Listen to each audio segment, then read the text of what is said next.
Om aandacht voor het probleem te vregen, hebben 4 chirurgen van een ziekenhuis in Amsterdam een verhaal ingestuurd in de Volkskrant. Ze willen dat er meer dienen wordt om obesitas te bestrijden. Ik bij het MCL in Ljouwert voor ze dat er ingrepen wordt. Ik denk dat we daarin veel meer voorlichting moeten geven. Misschien is zo'n suikertax ook nog wel een goed idee. Hè? Dat dingen waar veel suiker in zitten, dat meer kost. Ik denk dat je daar al dat soort verschuivingen... En dat kan niet alleen maar bij de mensen gelegd worden. Daar moet ook een deel van de overheid, de scholen, ouders moeten daarin opgevoed worden. Dus ja, dat is een heel groot programma dat eigenlijk opgestart zou moeten worden. Margrethe Haan het Twajelien een magenverliezing kregen. Nou, dit is wel een hele grote stoel. Hier hoef ik nu niet meer in te zitten.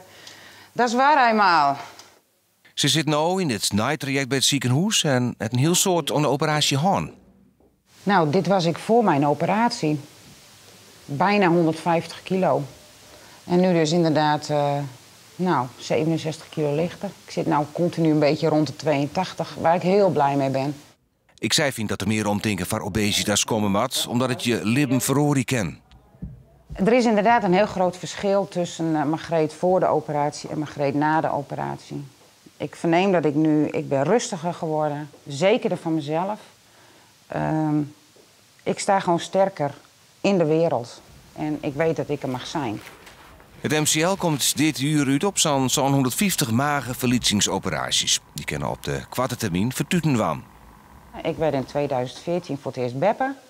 En ik zei, ik wil toch niet met mijn zware lijf beppe worden. Ik kan het kind niet eens van de grond afhalen.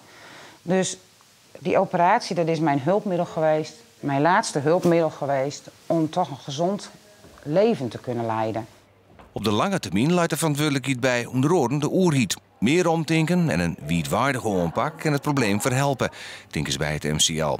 Om die tijd hopen ze daar nog meer mensen helpen te kennen. Wij zouden eigenlijk willen groeien naar zo'n 1000 operaties per jaar. Dan zijn we een groot centrum. Kunnen we ook goed wetenschappelijk onderzoek doen om te kijken wat we nog verder kunnen bijdragen behalve een operatie. En een operatie geeft ook altijd weer bijwerkingen en die willen we ook weer zo goed mogelijk kunnen behandelen. En daar heb je toch een aantal mensen voor nodig om daar goed begrip over te krijgen. Hoe de taloperaties dat het MCL dwaamai binnen nou importeert bij de zorgverzekerders.